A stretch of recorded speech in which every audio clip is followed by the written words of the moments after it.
Good evening. My name is Grace Hayek, and on behalf of the Glencoe Public Library, I welcome you to tonight's webinar with Scott Stone.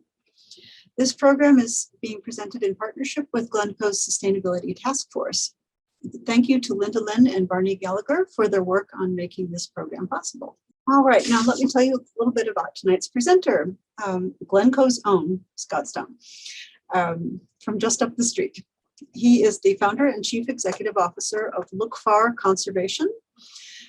Prior to founding Lookfar, Scott co-founded S2C Pacific, a climate and conservation policy consulting firm, and is currently a partner at its successor firm, Glencoe Strategies.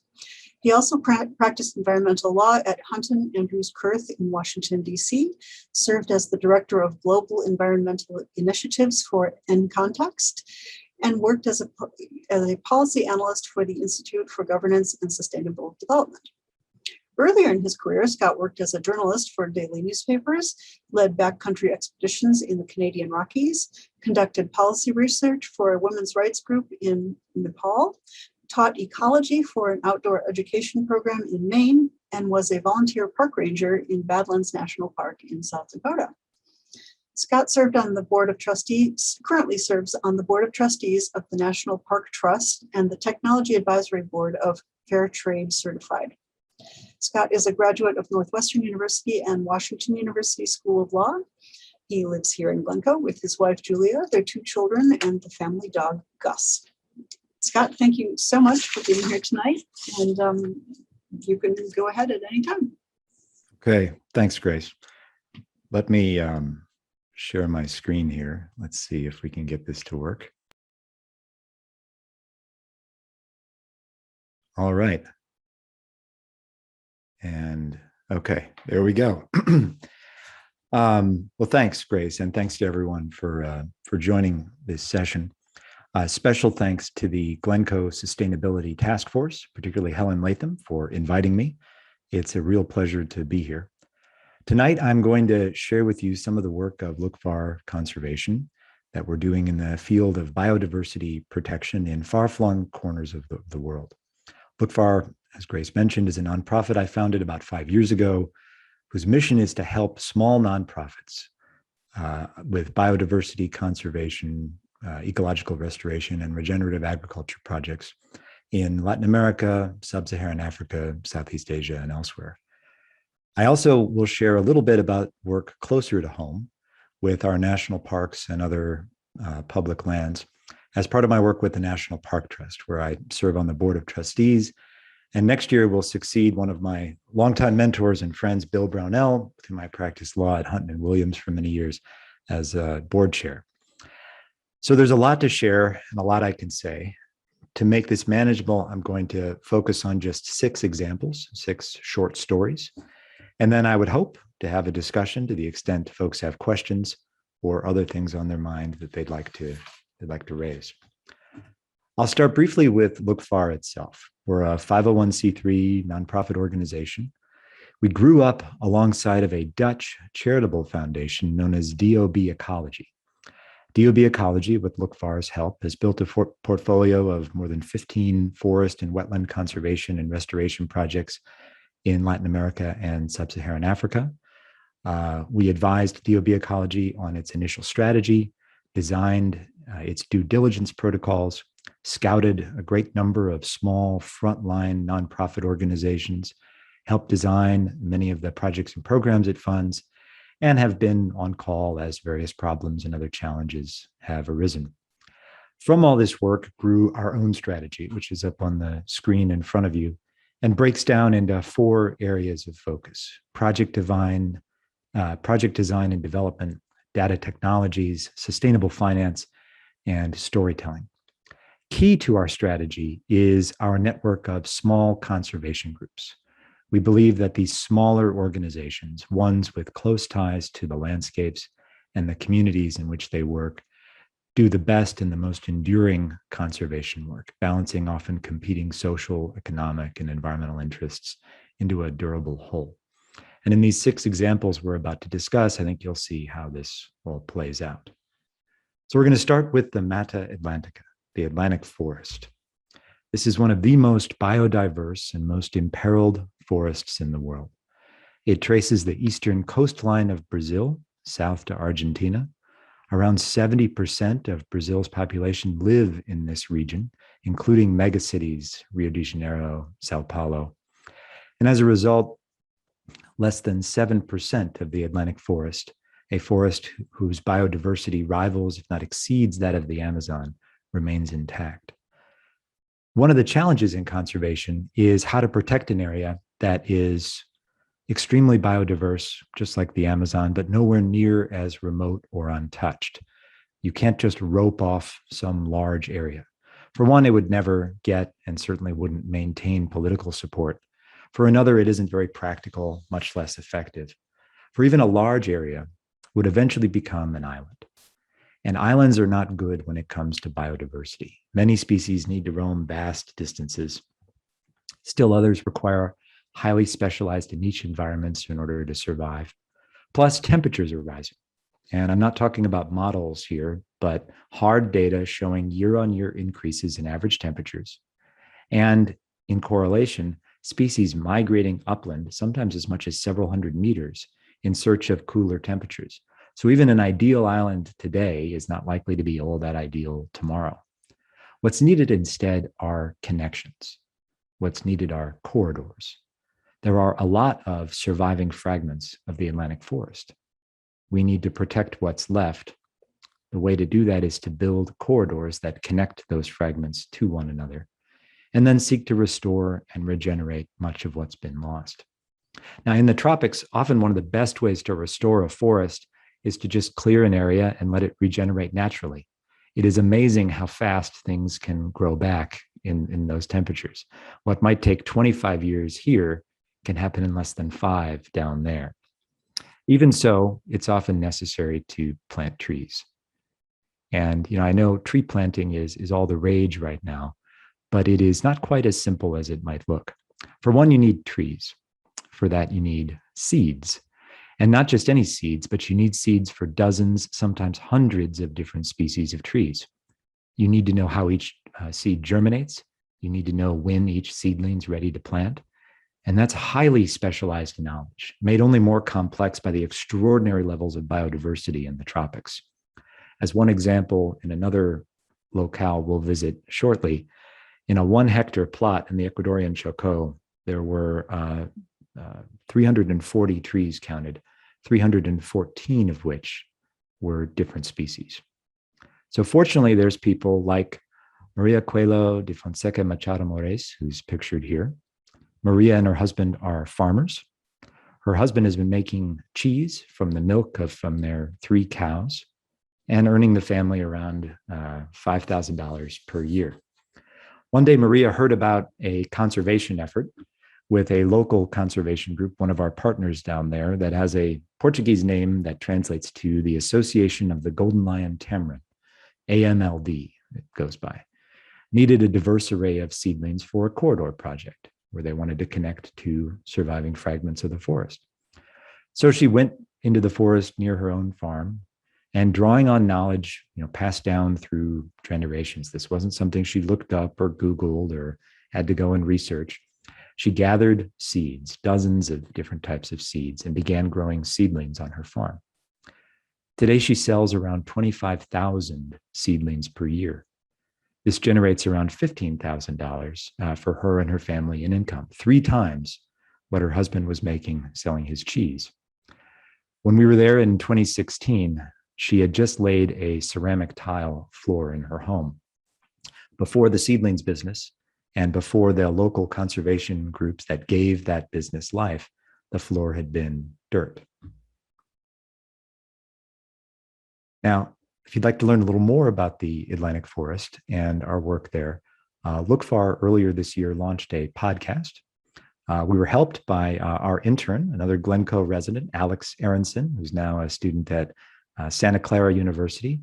Some folks listening, I'm not sure who's all here, but might know Alex's dad, Steve Aronson, who's a good friend and kind of ex officio advisor to Lookfar.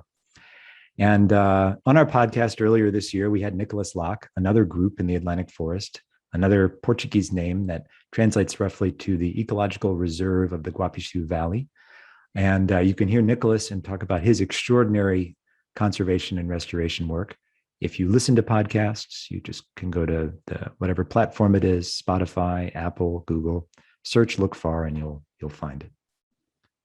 So let's go now to the Ecuadorian Chocó. The Chocó is, like the Atlantic forest, one of the most threatened biodiversity hotspots on the planet. The region is home to more species of plants per square kilometer than anywhere else in the Americas. It teems with hundreds of bird, amphibian, and reptile species, thousands of different kinds of butterflies, untold numbers of invertebrates. And what's remarkable is in many of the reserves of one of our partners down there, Fundación Hocotoco, which are subject to intensive, rigorous scientific study, they still, on a routine basis, discover species not yet described by science, of frogs, snakes, of plants, anytime they're exploring the surviving remnants of the Chocós forest. And crucially, these are often species found nowhere else. There's a very, very high rate of endemism in the Chocó. Unfortunately, since the end of World War II, more than 98% of the Ecuadorian Chocó have been cut down. And for the most part, it's big palm plantations, some smallholder farming operations, and so forth. The reserves that Hocotoco has created are an attempt to combat this rapidly vanishing and deteriorating situation. Hocotoco's reserves are home to around 1,000 bird species, more than 50 of which are threatened globally.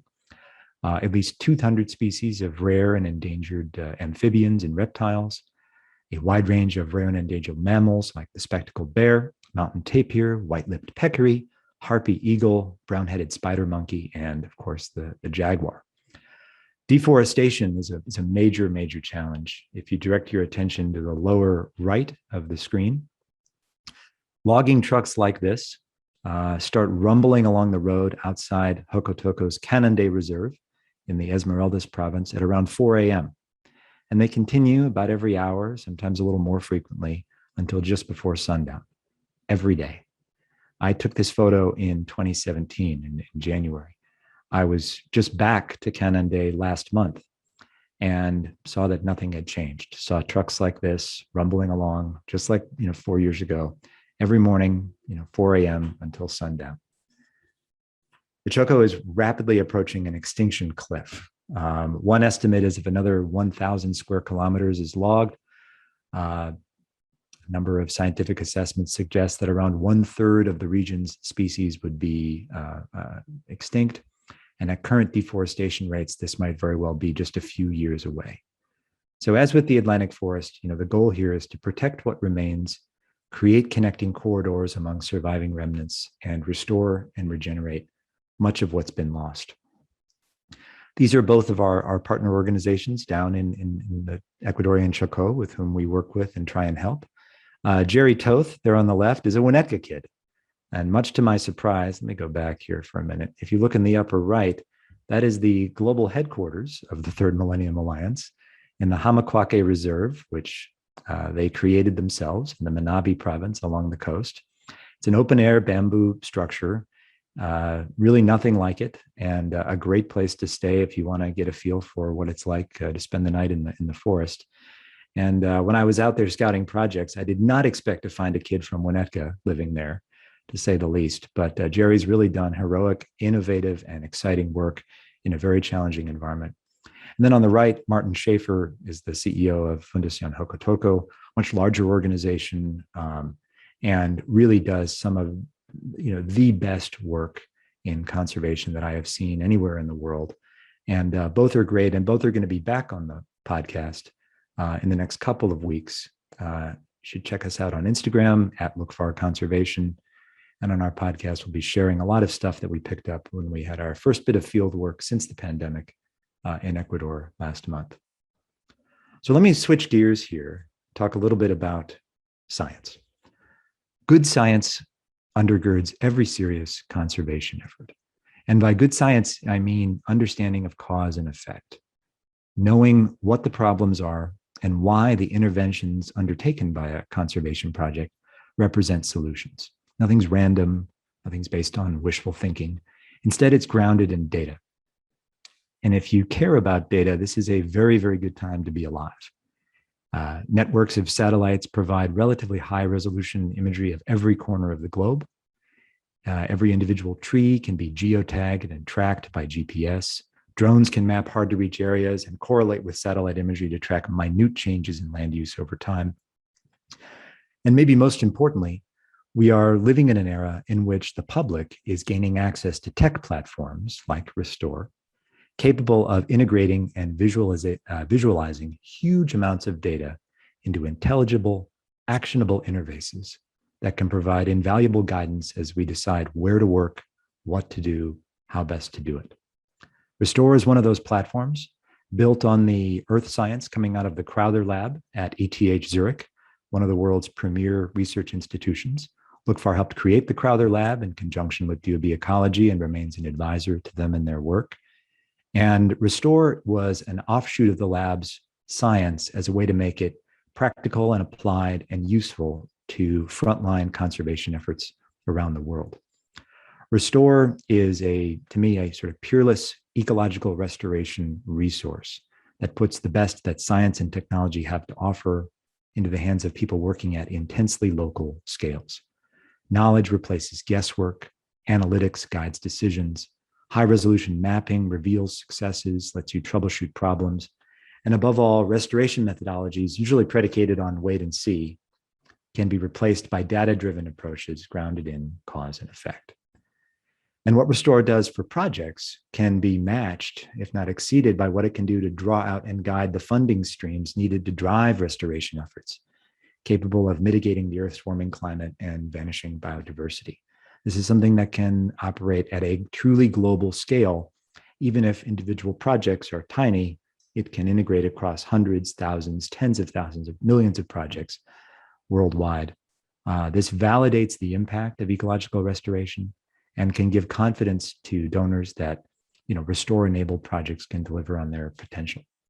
I'm going to try something here. Speaking of technology, I'm going to try to play a video that I've linked into the presentation that can give you some images to try to explain, because sometimes there's nothing worse than talking about data.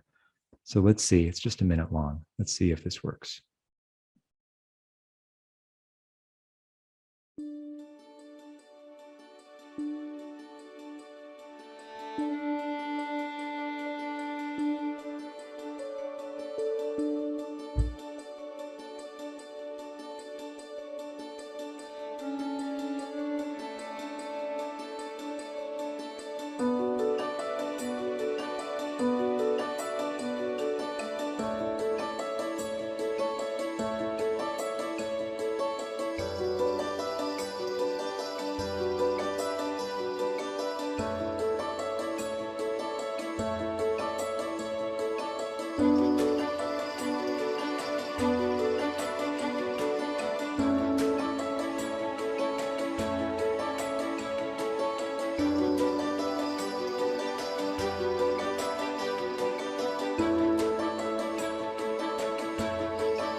Okay.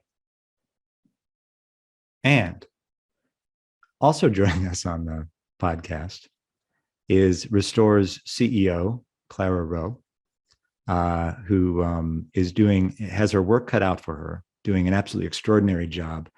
And most recently, Restore was one of the finalists for the Earthshot Prize, an effort by Prince William and others to, identify, game-changing new technologies and techniques that could help protect the environment. And they were all rubbing elbows with some British royalty last month at the award ceremony. And, they're an invaluable partner for us. And it's really hard to imagine doing credible conservation work without this kind of, data-driven capability behind us one way or another. And that's an important part, I think, of what conservation looks like today. So shifting gears yet again, let's talk about fair trade. So fair trade certified is, you've probably seen it on your food and groceries and coffee and whatnot.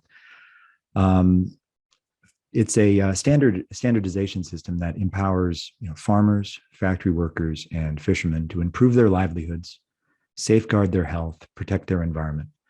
Fair trade operates in impoverished communities all around the world in 46, I actually think it's 48 countries. Where you see situations like a smallholder farmer, often unable to access wider markets for her crops, lacks leverage to command anything but cut rate prices from an exploitative buyer. A factory worker, confronted often with intolerable working conditions, must endure them for lack of more humane alternatives.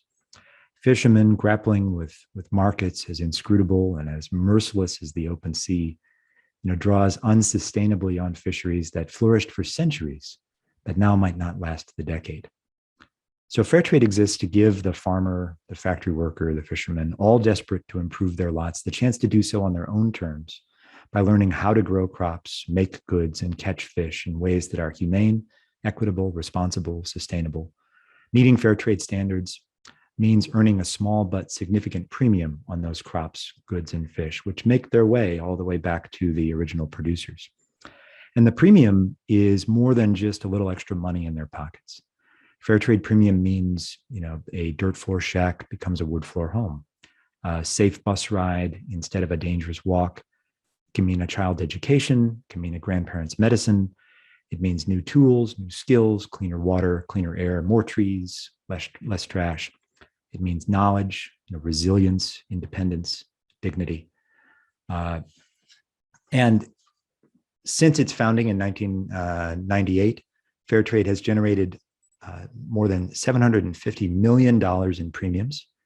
For every $1 invested by fair trade in creating its standards, certifying products, building markets, an additional $4 is returned to the nearly 1 million farmers, factory workers, and fishermen whose products bear the fair trade certified label. More than 1,400 companies in the United States buy and market fair trade products across 30 product categories: coffee, tea, cocoa, sugar, fruits and vegetables, seafood, apparel, some furniture. In the United States, around 30% of consumers, routinely buy fair trade products. So it is a great complement to frontline conservation work. Often, the sustainability of a good conservation effort is when it's surrounded by fair trade farms, or when the region is sourced from fair trade certified factories. And they're an invaluable partner of Lookfar's, and one from whom we learn a lot, and really goes hand in hand with the rest of our knowledge, and have been great to work with. And Avi here is not from fair trade. Coming on the podcast, we're actually recording the episode this Friday. It'll drop probably sometime in December. Is Paul Rice, the fair trade founder and CEO. But I don't have that ready yet. And but I wanted to share Avi's, who was in the Obama and Biden administrations. For Obama, he was the one of the general counsels at EPA. Now is the environmental advocate at Patagonia, and an environmental lawyer, by training. And his work at Patagonia and everything, Patagonia, of course, represents, dovetails very nicely with fair trade. So wanted to include it here, even though I really should put Paul's asset there when we get to it. Last two, Rewilding Argentina. So Rewilding Argentina is an organization that's a descendant of the conservation work begun more than 30 years ago in Chile and Argentina by the late Doug Tompkins, founder of the North Face, and his wife, Chris Tompkins, who's fortunately still with us and formerly CEO of Patagonia. A central part of their work was reintroducing or rewilding locally extirpated species to their historical ranges. One early project, if you look in the upper right here, were the red and green macaws. They had survived in zoos, but before they could be brought down and turned loose, biologists had to teach the birds how to fly. Literally, how to fly from point A to point B without running into a tree branch or something like that. Much easier said than done, and I think really underscores some of the challenges of bringing species back locally anywhere, but a remarkable success. More challenging, if you look on the lower right there, was the jaguar. A ferocious predator. The jaguar had been hunted down and driven out of Argentina over the course of the 20th century. By the dawn of the 21st century, basically none remained. Starting in the Ibera grasslands, which are pictured here in northern Argentina, Rewilding Argentina established a captive breeding program for jaguars brought down from Brazil and Paraguay, with the goal of rearing cubs in the wild and allowing them then to quite naturally reclaim their historical range. You can see here, this is on the road out to the captive breeding facility. There's lots of capybara around. It's the world's largest rodent. And in the absence of the jaguar, the capybara population has grown significantly. And the sort of joke around the biologists in the captive breeding center is once the jaguars were turned loose, they wouldn't have to look too far from food, because there's a lot of capybara that have no idea what a jaguar is, that are just sitting around literally everywhere you look. More poignantly, to the north of Ibera, in the great dry forests of the Gran Chaco, is El Impenetrable National Park. And there in August 2019, a ranger found a set of fresh jaguar prints. This was remarkable because there weren't jaguar known to be in the area for decades. And further investigation and camera traps revealed that a jaguar had miraculously rewilded himself in the region. Rewilding Argentina responded by bringing up a female jaguar from its captive breeding program to see if the two would pair up and have cubs. This was the subject of much speculation during the early days of the pandemic. As I'm sure you can imagine, with little to do while on lockdown, the great question of will they or won't they dominated local news stations. It's actually quite serious. It's by no means a given, but happy to say that in February 2021, wild cubs were born free outside of El Impenetrable. But that was the challenge, is that the jaguars preferred to range across the Bermejo River from El Impenetrable in privately owned lands where they are unprotected and highly vulnerable to hunters.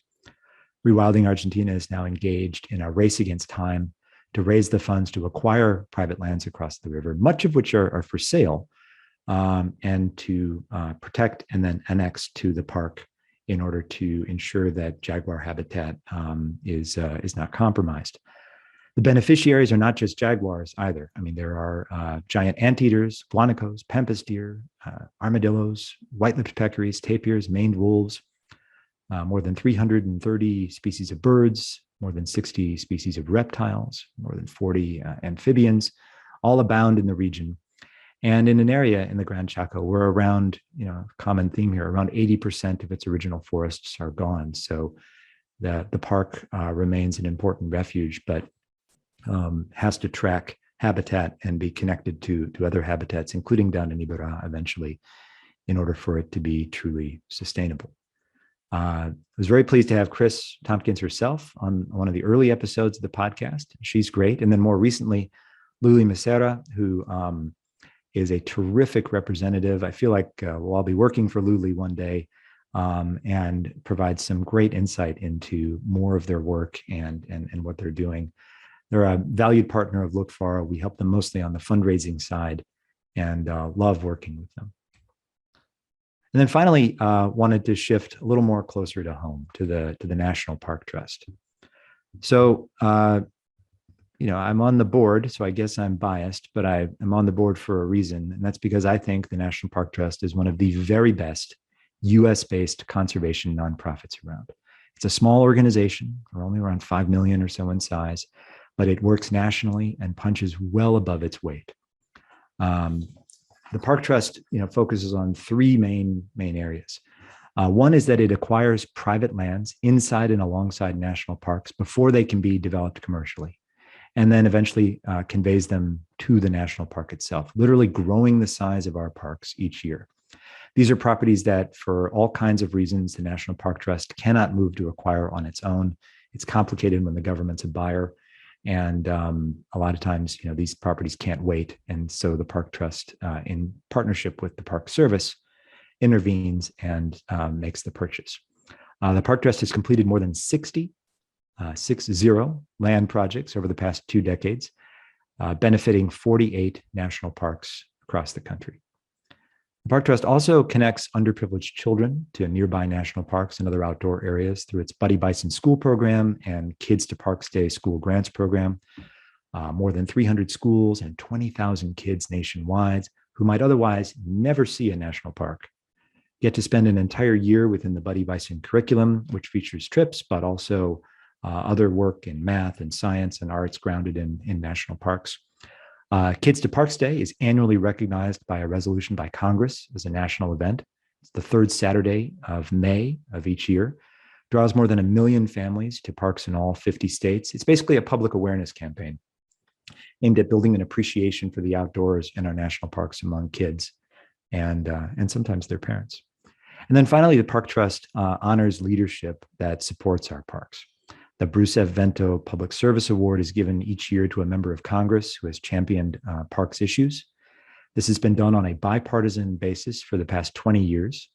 And national parks are really one of the very few areas still where you can command significant bipartisan support and great leadership on both sides. And that's why it really was no coincidence that last year, when Congress passed the Great American Outdoors Act, arguably the most significant national parks legislation since the Park Service was established, all of its original co-sponsors, bipartisan, were all recipients of the Vento Award, named after the late Minnesota Congressman Bruce Vento, himself a great leader across the aisle and a champion of our parks. The Park Trust also recognizes leadership outside of government through something called the American Park Experience Award, APEX, which I'll talk about in a moment. And here's another gratuitous commercial for the podcast. This is the last one. Grace Lee, an absolutely fantastic executive director, shares a little more on the Park Trust's work. And then Shelton Johnson, an African-American and Native American park ranger based in Yosemite. He is the forthcoming recipient of the this year's or next year's Apex Award. So we're actually going to all be out in Yosemite in May, giving him the award. He's a remarkable spokesperson for the parks. If any of you saw the Ken Burns National Parks documentary, Ken himself was a former Apex Award winner about 8 years ago.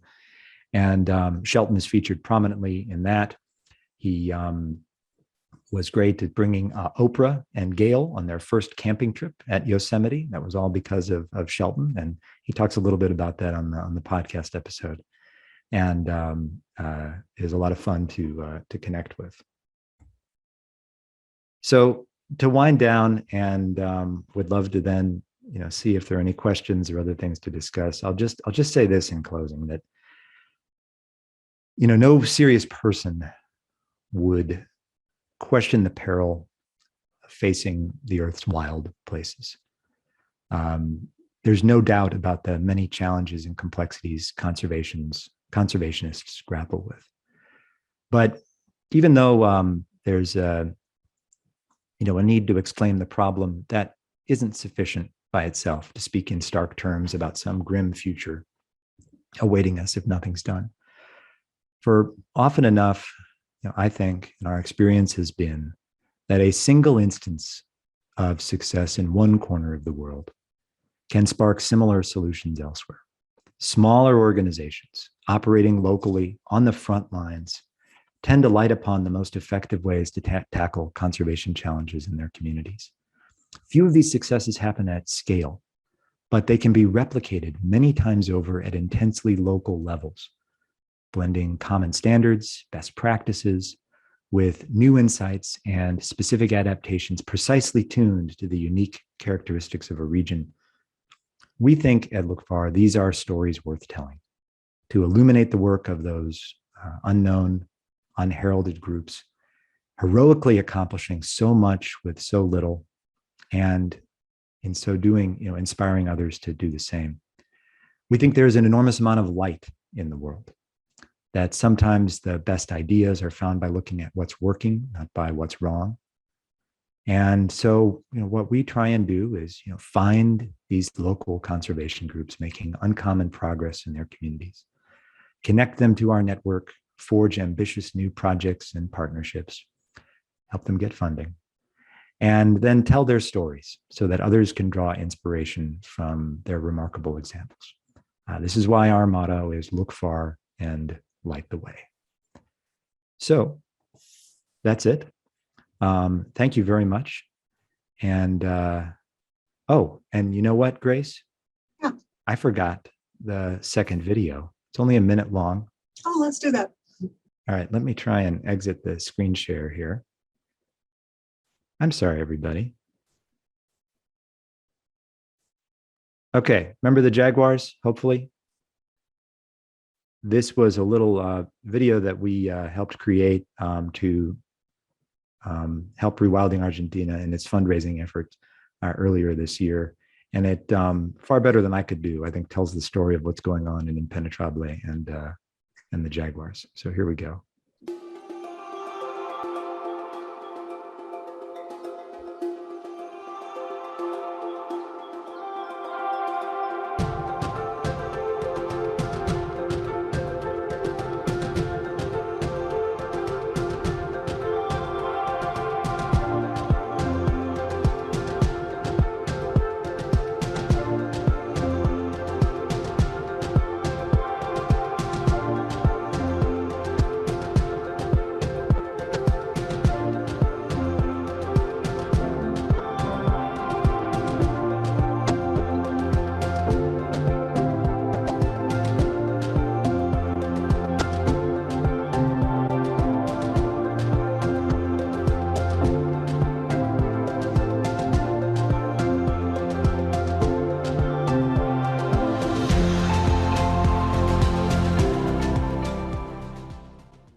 Okay. Ending with jaguars was a great call. Thank you. Thank you, Scott.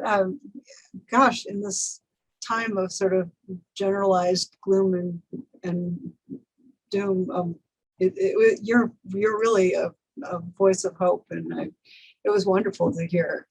I'm sure I'm not alone in that. So let's just go straight to questions. We've got some lined up in the Q&A. Sure. Do you want me to read them off, or how would you like to do it? I can read them to you. Okay, yeah, let's do that. I got a question from Hall, who has a question about Restore. He wanted to give you, if you could give some examples of organizations connected to it, and he's wondering if the Nature Conservancy is one of those. I don't know about TNC. There are, Restore has done an extraordinary job. We've helped them with this in networking with mostly smaller conservation groups all over the world to sign up, start sharing data, and start using the platform. I don't know the last count. It's probably fast approaching 1,000. It may even be more. There was a recent announcement about WWF getting involved in some degree, but I think there's a real distinction between kind of the big four in conservation and then thousands of other smaller groups. And I think Restore is maybe adds the most value for some of the smaller, more frontline type groups. Although I wouldn't be surprised, and I think TNC, could benefit if it were to try it out. Next is a question about funding, ever important funding. Where can small conservation organizations go for funding on large and small or even personal scales? This is the question you wonder about all the time, right? Well, this is the real trick. So, Lookfar has the benefit of also working as a donor through our work with DOB Ecology, this Dutch foundation that has a significant, portfolio, and we often serve. They have a very, very small team. We often serve as kind of their representative, and it's fun being a donor. Everyone treats you really nice when you're, representing the funding, and it's allowed us to develop a network across a lot of foundations, particularly in the United States, that are focused on international conservation. There aren't many as a percentage of all kind of philanthropic enterprises here. And, every foundation is different. They all have their own strategies, sort of pathologies, processes, interests, relationships, and so forth. So it really varies. It's not systematized in any way. And it can be a big challenge for a smaller group that is often best positioned to do a very high value, often quite urgent project, to find, where's the best source of funding for it. And so we end up helping a lot in terms of making connections and helping them prep so they don't, fall flat on their face when having the introductory conversation about what's going on. But it's a real challenge. And there's two other points I think I'd make. One is impact is not a function of how much money is being spent. There are some absolutely brilliant $30,000, $50,000 projects out there. And there are some very tragic, large, multi-million, tens of millions of dollar, projects that have fallen well short of expectation and been badly, mismanaged. So it's not enough just to say we've marshaled a huge amount of money. At the same time, obviously, money is really important. I think more it's having, a project design that is extremely ambitious, but also put together in a way where, it's obvious what success looks like and when you've reached it. And it's clear who kind of in your network and in your donors network and so forth can help as you encounter problems, because, there's not a proposal that we've seen or helped with or worked on where the project has gone exactly the way it's been mapped out in the proposal. Things happen, things go awry. And in the due diligence protocols that we designed for DOB Ecology, I opened it with a quote by a guy named Arthur Rudolph, who was one of the designers of the Saturn V rocket from the Apollo missions, maybe the most powerful machine ever built. And he says, you want a valve that doesn't leak, and you do everything possible to make one. But the world gives you a leaky valve. You have to determine how much leaking you can tolerate. And if you go on YouTube and you watch the Saturn V rocket video take off, even on a little screen on your phone, the power behind it is incredible. But what's more incredible to me is this is a machine that's designed to fail thousands of times in small ways and still make it to the moon and back. And I think that, that's sort of an appropriate metaphor for how a project can come together and what the expectations for donors can and should be, and how to kind of think about, when you're coming in to support something, it's not so much that you're buying an outcome, but you're expressing confidence in a group of people that no matter what might come, you believe that these people are capable of solving, those problems, and having some immediate or near-term success that then can be a beachhead or a handhold or whatever metaphor you want to use to then go still higher going forward. It's more than a life's work.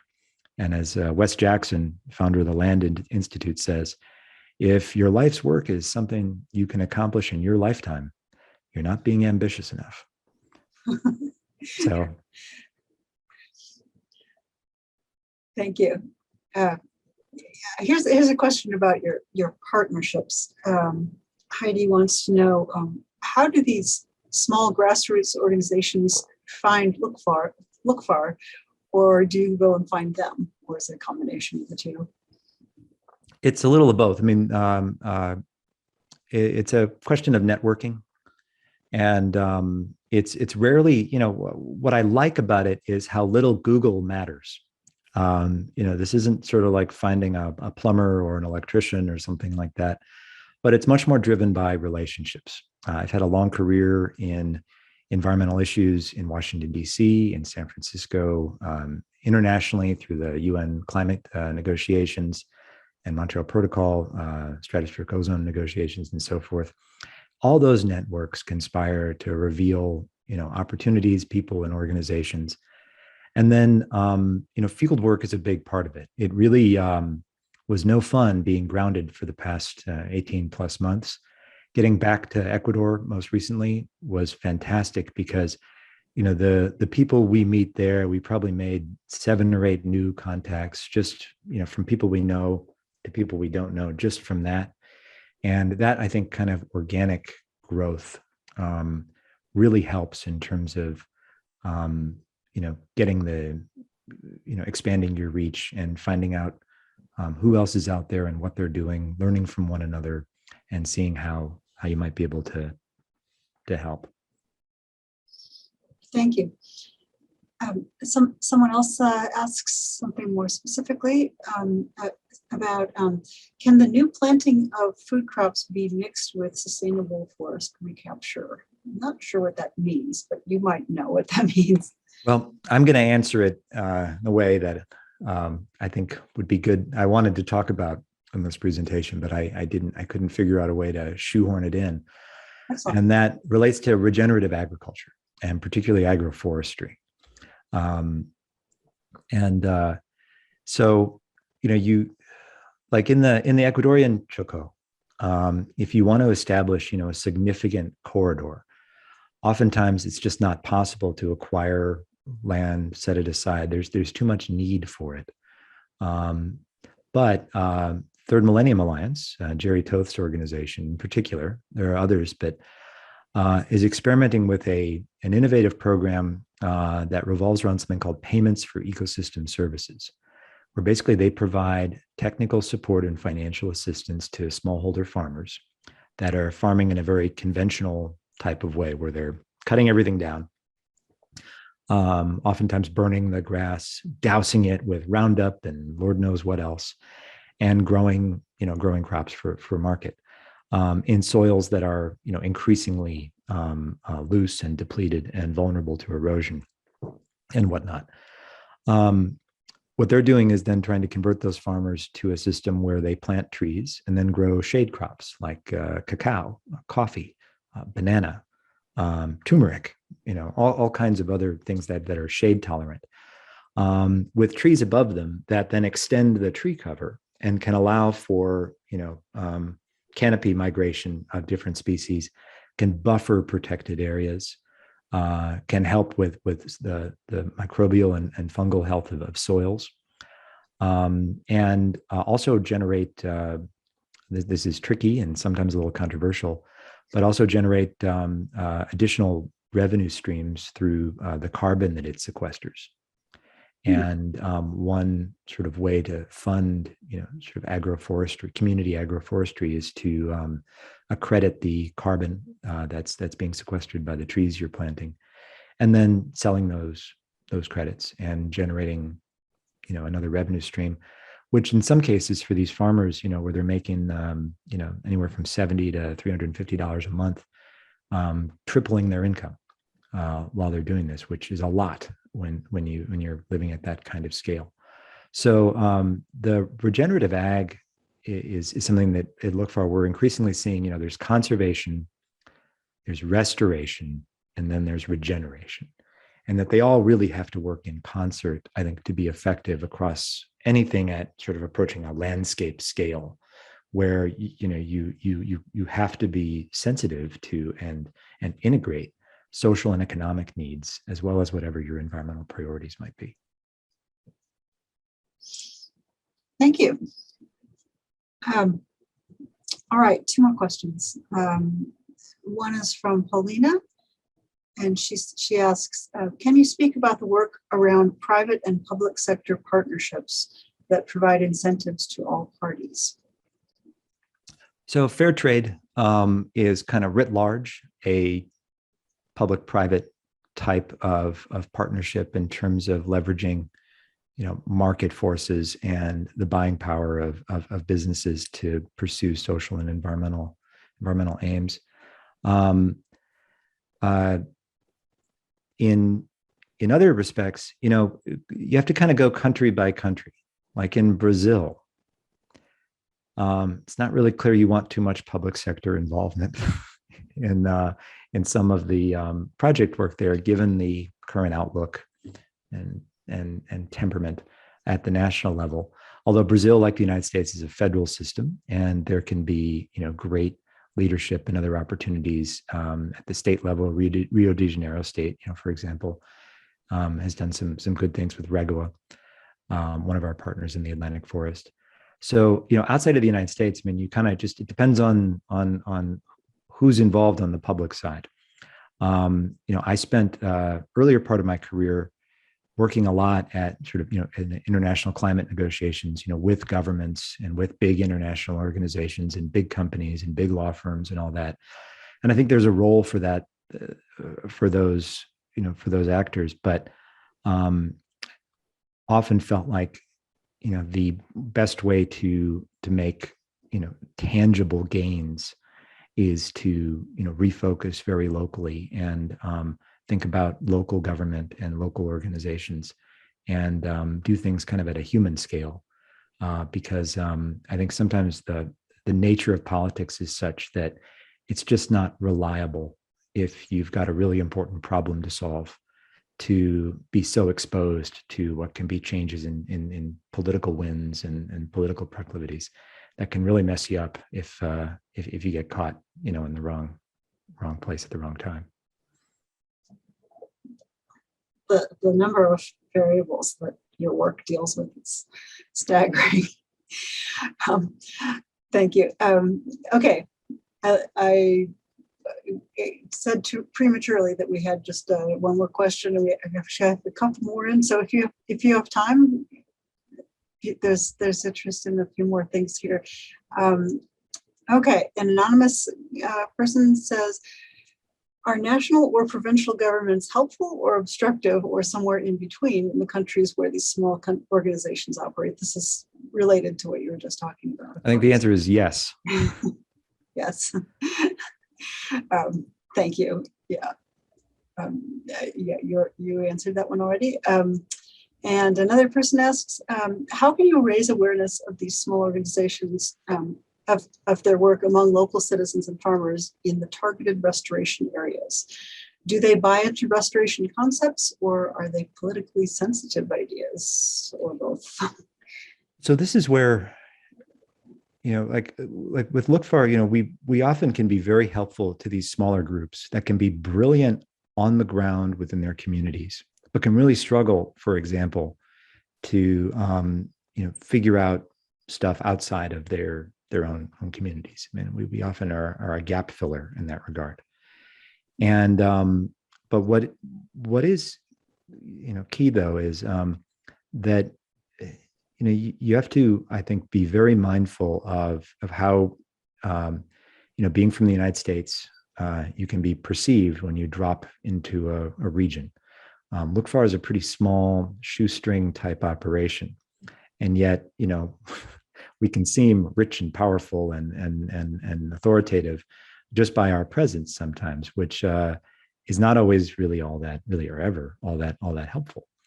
And so, when I talk about local partners, I really mean it. We consider these true partnerships.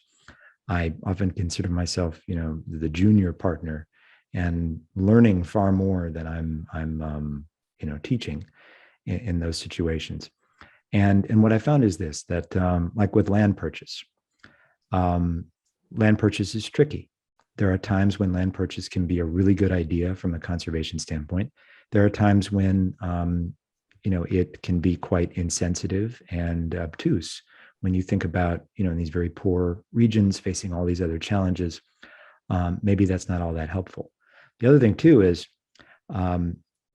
the price can be very sensitive to the perception of who the buyer is. And so if the buyer is seen as a small local nonprofit with a limited budget, that can keep prices in sort of a normal band. But there are cases where people show up and they mean well, but they start banding around ideas like, let's have this open auction and I'll buy everyone's land at such and such price. And I mean, it just creates this free-for-all that always ends up as a huge disaster, and can undermine the very conservation and sort of community engagement objectives that you're seeking. So following the lead of a local partner in that can be key. There are a lot of instances of park guards, park rangers that are former hunters, or wildlife guides. One of the best birders I have ever been around in Regua was hunted illegally on all these same lands. Now works as a guide for an eco lodge, takes these birders out, and I mean, he's like, sees everything, minutes before everybody else. I mean, the guy's just incredible. So I think it depends on very much on what's going on. Where you get resistance, it's not like, if this makes sense, like an American kind of resistance where it's like driven by, sort of inputs from like watching a little too much cable TV news. And it's much more, just concerns about survival. It's just an insistence and a stubbornness on, this is how we've always done it. Or I want to clear all the trees because if my brother comes back, he's going to do it. So I want to make sure I do it. And it can be much more, kind of prosaic and whatnot than something that's a fully blown, sort of political or policy type debate. There's a lot of diversity in it. So I'd be reluctant to characterize it any more generally than that. Thanks. One more thing before we ask the last question, and that is, could you repeat, please, how people can listen to the Lookfar podcasts? Sure. So a couple of ways. You can go to the Lookfar website, which is lookfar.org, and you'll see a link to the host page for the podcast. You also, if you already are listening to podcasts, just in the little search window, if you just type in Lookfar, like if it's on Spotify or Apple or Google, there's a few others. I don't know what their names are off the top of my head. It should pop up, and you can just peruse the episodes and listen to them that way. So, and if you have any questions, just email me at scott@lookfar.org, and I'll try to set you straight. Thanks. It sounds like there's a lot of good stuff in there already, and you keep coming out with new ones.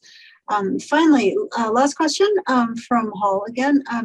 Do you have ideas as to what Glencoe as a local group could do?